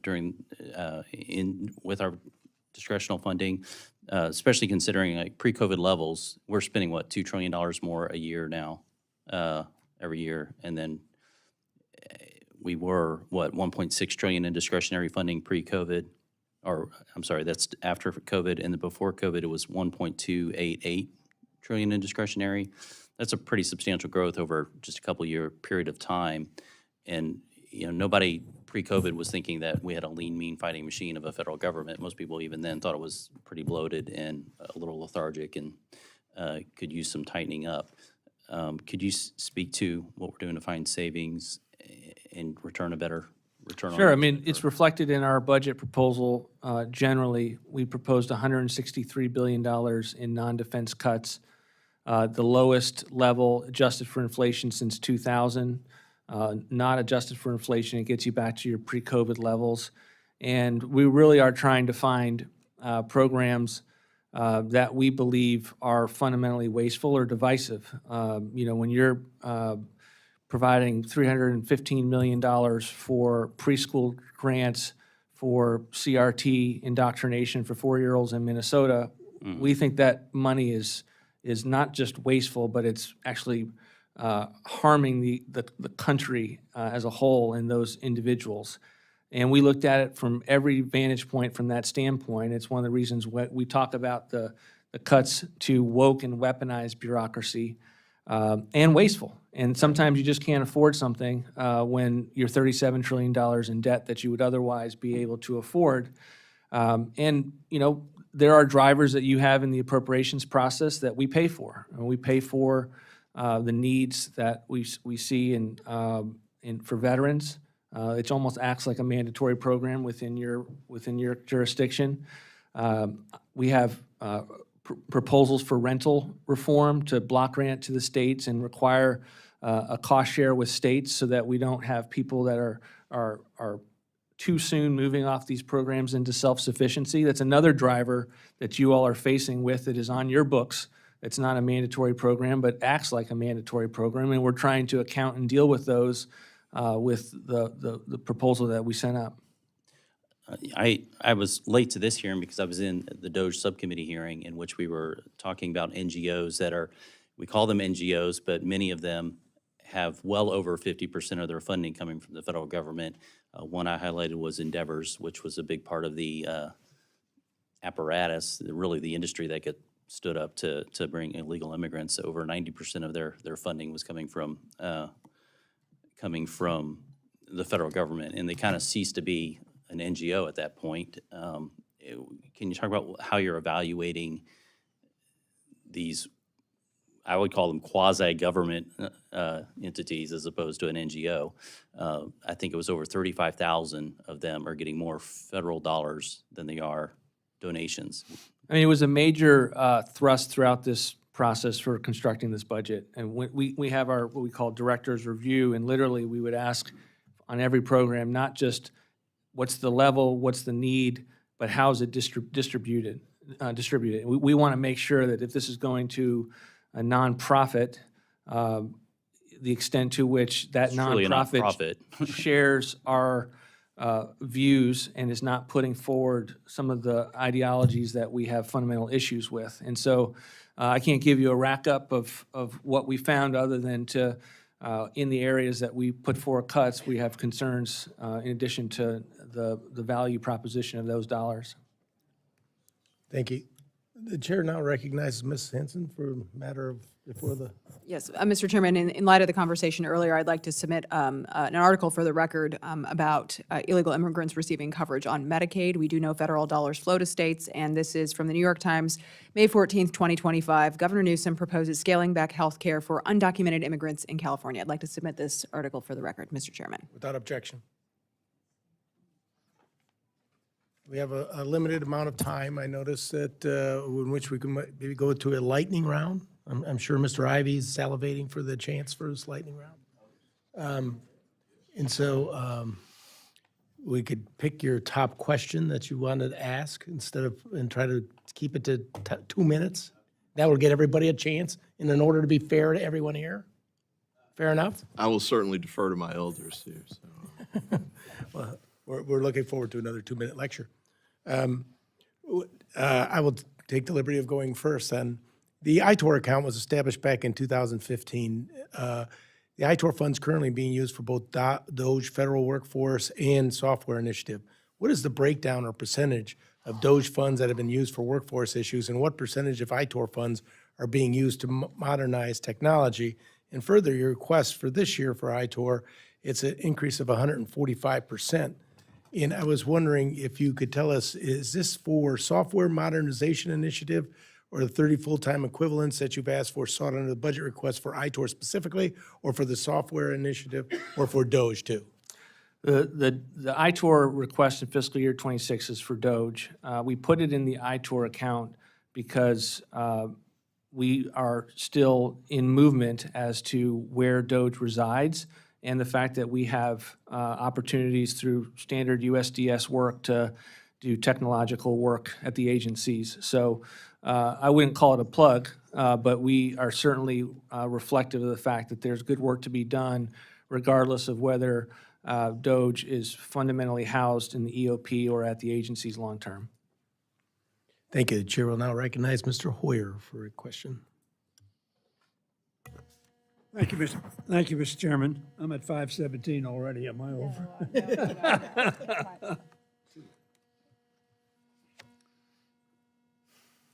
Tell me when we're ready. You're good. I am against dynamic scoring, not because I don't believe there is a dynamic score, but because I think it is a gamble. And one of the reasons we've gotten to places where we are is because it's been a gamble. I've been here a long time, as you know. When Ronald Reagan's David Stockman said, tax cut's going to pay for itself. Ronald Reagan increased the deficit. Only one man can stop spending, or one person, the President of the United States, by 189%. Mick Mulvaney told us that the Bush tax cut would pay for itself. And Mitch Daniels also told us, Mick Mulvaney was Trump's, that Bush's tax cut would pay for itself. They didn't do it. And we ran deficits. And we ran deficits, the only one that really had a low deficit was Bill Clinton, and a balanced budget, as you probably recall. Now, the budget you've now said, we've had a lot of talk about DOGE. Mr. Musk, of course, headed up DOGE and was regaled as somebody who was a genius and could do everything. He said this, "I'm sorry, but I just can't stand it anymore. This massive, outrageous, pork-filled congressional spending bill is a disgusting abomination. Shame on those who voted for it. You know you did wrong. You know it." So that at least one person that has been high up in this administration, who being worth $450 billion, is prepared to tell the truth. This bill is not going to pay for it itself. And we are not honest with one another. The discretionary part of the budget, which you said 30%. Defense, veterans, Homeland Security, take it far above that. So we deal with 14 or 13% of the budget to try to balance the budget. That's dishonest.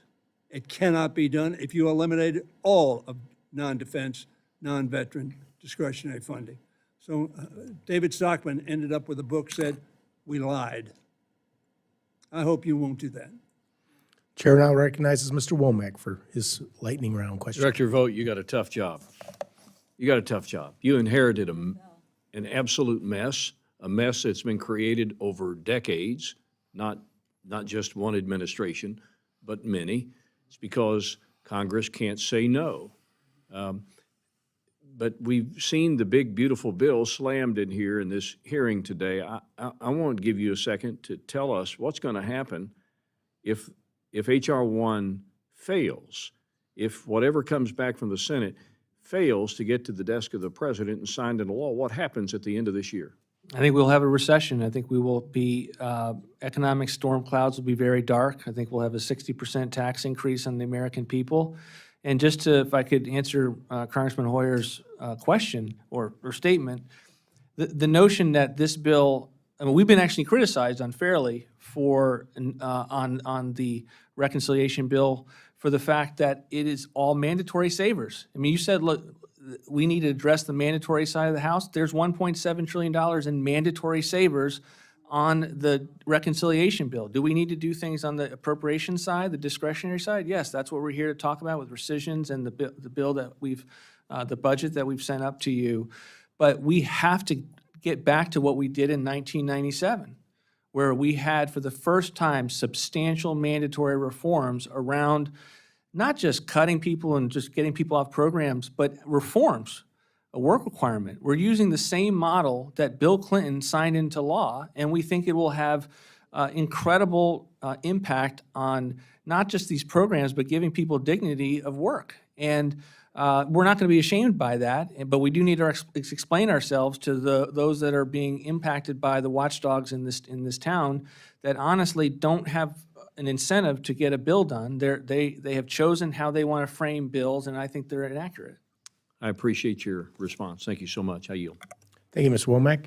The chair now recognizes the ranking member of the full committee, Ms. DeLauro. 2 minutes. Thank you, Mr. Chairman. Very quickly, if you don't pass the $4.5 trillion tax cuts for the wealthiest people in the country and the biggest corporations. To my friends who was gone now about the Constitution, read the Constitution. And there are many Republicans who have said that they haven't read the bill, and they're troubled by what's in this big, ugly bill that you're discussing. Let me just talk about empowerment. You speak about a tradition in this country, which is in fact fiction. You say over 200 years, presidential empowerment has carrying the day for all of you. You think you're so captured by the lie that you founded a multi-million-dollar think tank to republish the lie. I'm familiar with this work. The quality of the work is so bad. And let me just say, to characterize it, this is page after page, going back to 1789, of what people looked at in terms of impounding or stealing funds. And let's just tell this, that even in your fake history, almost all the examples that you document demonstrate that presidents have historically only delayed or refused to spend money when it was the Congress who gave them the power to do it. It's Article 1, Section 9, Clause 7. That is operative. There should be no debate. You have impounded and stolen funds that you have no business doing. You don't have that authority. The president doesn't have that inherent authority. And it has been documented by the courts, which is why over 250 lawsuits that have been filed, 185 plus rulings have paused Trump initiatives. You are in violation of the law. That is what we should be dealing with in this effort. Would you recommit yourself to the truth? Engaging with this committee, the American people, and the American people based on the respect for history as it actually has occurred. We haven't impounded any money. We're under programmatic review of federal dollars across the You nation. have impounded money, $425 billion. We don't know where that number came from other than I'll you, tell you, Congresswoman. look at the tracker. You know, we're following it very closely. And I would just say this, if people don't really want to appropriate and hold on to the power of the purse, then my suggestion is find another committee to sit on. Our responsibility is to make sure that we maintain that power of the purse, and that what we say has got to be congressionally spent needs to be. And you do have a premise that in that bill, in the Empowerment Control Act, that allows you to come up with a rescission package. But what is at stake is the illegality of what you have done with impounding and stealing funds from the American public, and the unbelievable consequences it will have on their lives and their families' lives. Congressman, there's nothing. The chair now improper- recognizes Ms. Henson. Thank you. Thank you, Mr. Chairman. I think fundamentally there is a difference of viewpoint on this committee. We don't have a revenue problem. We have a spending problem in this country. And some of the examples that you have showcased today, Director Vought, the PEPFAR examples you gave earlier. We want to see those dollars go to programs and people who need them. That's the whole point of what our committee is doing here, is asking those questions. And when I hear about the waste, that's exactly what Iowans are telling me to come here and say, we don't want to spend our money on that. So kudos to you, to DOJ, for everything you've done to uncover this. At least $175 billion in wasteful spending already, throwing away this money on international pet projects instead of going to constituents like mine in the district. I think it's abominable, and we shouldn't be allowing it. The administration has discovered $300 million of SBA loans that have gone out to individuals under the age of 11, $300 million over the age of 120. The youngest recipient of an SBA loan is a 9-month-old. How does that even happen? Sounds like it's a rhetorical question, but the previous administration allowed it to happen. So how does it happen? Well, I think one of the things that DOJ brought to this was a ability to think anew about something and look at it without having had the opportunity to be in this town and be up to speed on all the acronyms, to look at it just flat out. What's the value proposition of what's ongoing here, and what's the process by how it moves through the federal bureaucracy? And they thankfully had the ability to be outraged, and I think that's what the American people are outraged by, is the extent to which taxpayer dollars are spent on things that no one wants to defend. No one pushed back on the examples that I gave with regard to PEPFAR. No one wants to defend that. We may disagree as to whether that's the level of waste or whether that deserves a programmatic cut, but on a bipartisan basis, it's collectively outrageous. You go to any diner in the country, in every town in the country, and you present these examples, and it will be outrageous. And I think that's what DOJ brought to us. Many of us have been in these salt mines for many years, and I think I can't explain why this town needs that dose of reality, but it unfortunately does, and I'm thankful that this administration is giving it. Yeah, keep peeling back the layers of the onion. I yield back. Thank you, Ms. Simpson. Chair now recognizes Mr. Pocan for his lightning round question. 2 minutes, please. Thank you, Mr. Chair. And I want to thank Ms. Hinson for putting in the record to verify what I said, which is undocumented immigrants are not eligible to enroll in federally funded coverage, including Medicaid, CHIP, or Medicare, or to purchase coverage through the ACA marketplaces. And in California, indeed, it was state funded. So thank you, Ms. Hinson, for having my back. I love bipartisan cooperation. Project 2025, you're one of the authors, you're on the advisory board, you work for Heritage, you're basically January, February, and March in a Project 2025 calendar, right? But you were asked this weekend about it, and you said, no, the administration isn't following Project 2025. So I'll go through lightning rounds since I only have 2 minutes. Just tell me coincidence or not. In the Project 25, abolishing Department of Education, you guys are doing that. Is that a coincidence? The president's view Coincidence or agenda, not? the Just president's coincidence or not? That's all you got to president's ask. agenda Okay, is I'll go being through the rest. followed. Any diversity, equity, and inclusion? The president's agenda is being Shifting followed. FEMA costs to the states? The Targeting president designs his PBS and the agenda. National Public Radio? President Freezing designs. federal assistance? Restricting gender-affirming care? Revoking security clearances? Stripping civil servants of employment protections, reinstating service members who refuse COVID-19 vaccines, banning transgender people from the military, a hiring freeze, withdrawing from the World Health Organization, sending active duty troops to the southern border, limiting refugee admissions, rescinding temporary protected status designations, capping indirect costs for university-based research, requiring disclosures of foreign gifts to universities, apparently not planes to presidents, asserting the president's power to remove federal officials, and targeting NOAA. Were those all just coincidences that they happened to be in Project 25 and they were just in the back pocket of the president since November? The president has never been more of a promises made, promises kept president than we've ever had in history. He has run on an agenda. He was very clear on that agenda. He's now enacting that agenda. And those of us who work for him work for his agenda in executing that agenda. Chair now recognizes Mr. Alford. Point of order before my time begins. Chair, how much time do we actually have in this lightning round? 2 minutes. One question, 2 minutes. 2 minutes. Okay, thank you. Let's start. For my ag state of Missouri, renewable fuel standards, renewable volume obligations rule has been at OMB since May 1st. When will this be sent back to the EPA to release publicly, sir? We're working on it. We know it's a priority. It's part of an annual process that's very, very important. Second question, a follow-up on PEPFAR. We've talked about it a little bit. PEPFAR, since 2003, has saved about 26 million lives, mainly in Africa. Aside from the crazy woke programs, which I agree should be stripped, is there any other prevention program, not treatment, but prevention program listed in this rescission package, which is not of a woke nature? We believe that life-saving treatment, I understand that is in fact your question, but we are scaling down the program as it pertains to the types of organizations that are providing, are the examples of the waste, fraud, and abuse. The prevention itself is where an analytical look needs to be done, and it's one of the reasons why we have emphasized in successive budgets that we're going to protect life-saving treatment, but we want to scrutinize heavily those that are bringing people into the But do you system in the nonprofit. do you see where I'm going with this, sir? I mean, there's life-saving treatment after you already have HIV, but there are prevention programs that PEPFAR does, which are not of the woke nature, which can prevent someone from getting HIV. Are those programs going to survive?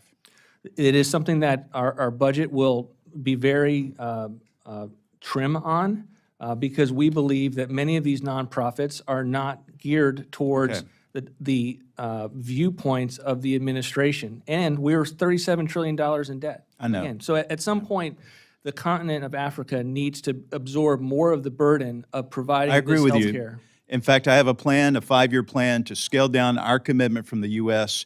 to put that on the backs of those in Africa and those in charities and churches. This is a temporary program. It's not to be sustained forever by American taxpayers. Thank you, sir. Chair now recognizes Mr. Ivy for his 2-minute question, statement, or whatever. All of the above, maybe, I don't know. But my colleague there, made me think of Bill Gates's quote. He just said, the wealthiest man in the world is basically killing the poorest kids in the world by making these cuts. And you're sort of executing that. I appreciate the comment that was made there, but we really can't sugarcoat this. More people are going to die. And if I think I heard what you said there, prevention's going to get less funding than it currently is. And I think in every model, prevention is better than trying to cure it after a disease is contracted. But, real quick on this, the merit hiring plan, which I saw one of the questions, I think it was question number 3. Identify 1 or 2 relevant executive orders or policy initiatives that are significant to you and explain how you would help implement them if hired. And I read that and I was like, well, I don't know that every president's going to be issuing 50 executive orders per day. So if it's just a commitment to follow one of President Trump's executive orders, I think that's totally inappropriate. And I think there's a lot of positions that we need to fill in the federal government, like some of the science and engineering jobs I mentioned a few minutes ago. I don't really care if they're reading the president's executive orders per se. I'm more curious, I care more about them curing cancer or addressing Alzheimer's, or if they're federal agents tracking down Sinaloa cartel or identifying and tracking down the waste, fraud, and abuse that's actually occurring by major malfactors, or the competition with our adversaries abroad. So I see my 2 minutes are running out. I do want to say this. I just noticed, I saw this up here, and it matches the T-shirts in the audience. To the labor community out there, stay strong. Keep Thank you very working hard. much. We The appreciate chair now your work. recognizes Mr. Cloud for his question. 2 minutes. Thank you, Chairman, and I appreciate you being here. As I've looked at DOJ and the work that's going on, I've been surprised really from the vitriol from the left as, there's a video that's gone around of President Obama basically describing the work of DOJ and putting it to Joe Biden to take charge of it. Of course, we didn't see any nationwide injunctions to anything that they did. I'm not sure if that's because they didn't do anything, it was ineffective. But now we see things coming to light that really questions we've asked and tried to get from appropriation standpoint. We had asked the bureaucracy, where's these dollars really going to? And we couldn't get the answers. We had an administration that wouldn't work with us, and finally we have one that's not only that willing to work with us, but able to bring technology tools to the table to get it done. Appreciated what you said in light of, when I go home and I talk about Medicaid and the fact that more than half the people on Medicaid are above the poverty line. And what you discussed about we're incentivizing people to stay out of the workforce in order to receive Medicaid in many of these states, they become very much for once they understand what's going on and what the real target is, that we're actually protecting this and preserving it for the disabled and not attacking that. It's just seems well within what we need to do in order to back off the 36 trillion. So thank you for your work on that. I had one question in the little bit of time I had. Someone mentioned that dynamic scoring was kind of like asking the CBO. It was to score with dynamic scoring was kind of a gamble. I would submit that asking the CBO to do a score is a bit of a big gamble because their accuracy has been so off. And I would ask if the administration would support, I have a piece of legislation for the CBO to have to include interest cost in their scoring. And then I know Warren Davidson has one on show your work, which they don't do. If the administration would support that.